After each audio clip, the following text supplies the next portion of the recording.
Please, just in case. Thank you, that would be good. I'll take that, please. I'll give some more.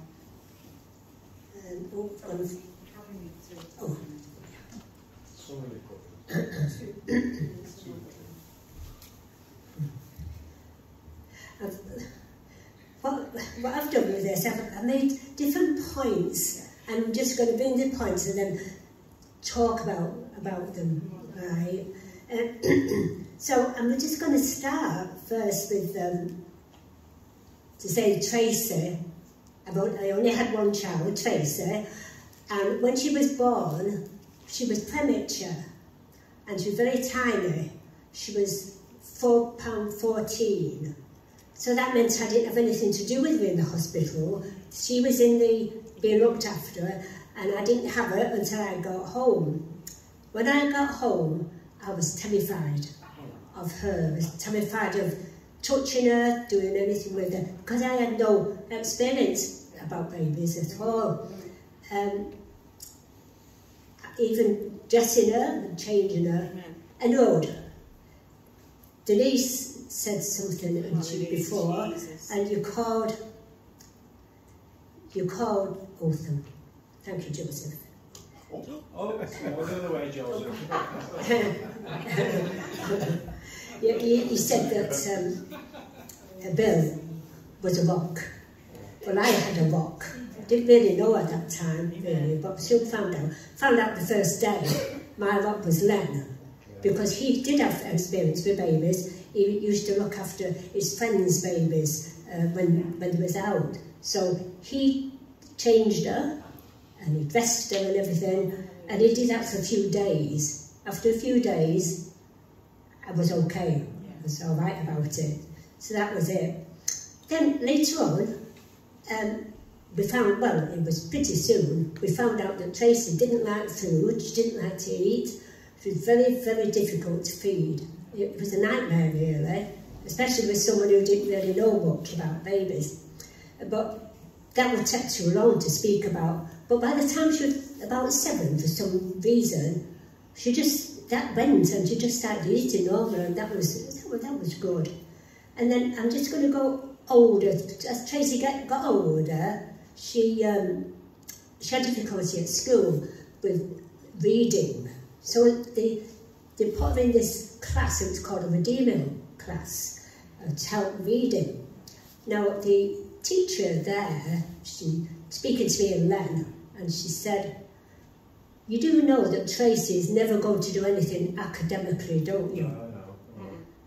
I didn't say anything. Len was so annoyed, absolutely annoyed with that, right? But because we didn't know God then, we didn't know any, well, we did, but not like we do now. Tracy didn't, that she does now. But that lady, no offence to her, she got proved very wrong. Hallelujah, Jesus. Because as Tracy got older, an adult, she went to university. Amen. And she got a BA, she got postgraduate, and she got a master's. What is it called? Something honours with these honours. That's what she did. So that proved that lady wrong, didn't it? Now, Tracy had 4 children. Oh, hang on, no, that was doing all that. And she did that at the same time that she already had 4 children, and she worked, she had a job, and she did all that. Right, so you can imagine the work in that. Now I've got another bullet here, and then that's with grandchildren. Right. I've got 4 grandchildren, and 3 of them are Christians. Right. 2 of them went to university. But they're all my 4 grandchildren, they're all very hard working. They look after themselves, and they're all hard working, all of them. And it's nice to think that, because I know a lot of children are scattered today, but there's 3 of them live local, so I see quite a fair bit of them, except for Kevin, and he's in Brazil, right? Now, I'm just going to say something about Sharon, that's my granddaughter. Well, actually, with this, it's also, I've got a little note in, it says about the Bible study, because we both, at this point, we both go together. Last year, we had a Bible study with Andrew, and we were talking about praying in tongues, and in it, he was saying to pray in tongues, but to spend more time. He wanted to spend more time doing it. And he was suggesting, if I remember right, that good things can happen, could come from that, you know. So the next morning I thought, oh, I'll have a go at that. I'll do that. So I sat down and I thought, right, I'm going to start doing tongues now, which I did. And I looked at the time, it was 10:30. And I had no idea how long I was going to do that for, but just started doing it. And then later, I looked at the clock, and it was 11:25. So I thought, well, I might as well carry on 5 minutes, and it's an hour left, you know, it made sense. So that's what I did, till 11:30. Precisely at 11:30, I stopped that. At the same time, the phone rang. So I got up, and it was Sharon, my granddaughter, who I'd not spoken to for ages. I didn't have contact particularly with her at that time, and she was all excited. And she said, hi Nana, she said, I'm a Christian now. And she said, I'm on a train now, and I'm going to Wales, to this Christian place. It was like a retreat she was going to, which she did. But she was only there for so long that she came back. But now she's going on lovely with the Lord. Earlier on this year, she got baptised, and her sister, my other granddaughter, helped with the baptism, which was lovely. So that's Sharon, but that's the grandchildren. But now we go on to the next generation, which is our great-grandchildren. And we've got 9 of them. And it's quite a few. And when people say something, I usually say, but it's nothing to do with me, I only had 1.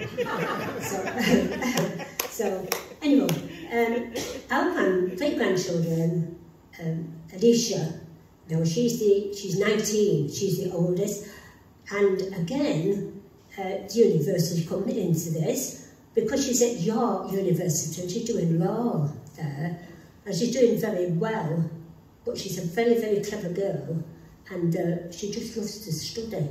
So that's lovely. Now, 3 of these great-grandchildren are Christians. So we see God moving all the way through, even though we didn't know him before, we knew nothing about him or anything, all before, but of course he knew us, but he's bringing through all these things. I've just put here, God is at work in each generation, because he has. And I've also put here about when all this was going on, and Len was always here helping from day one, when he took and looked after Tracy, our rock, and he is a rock, and I thank God for him.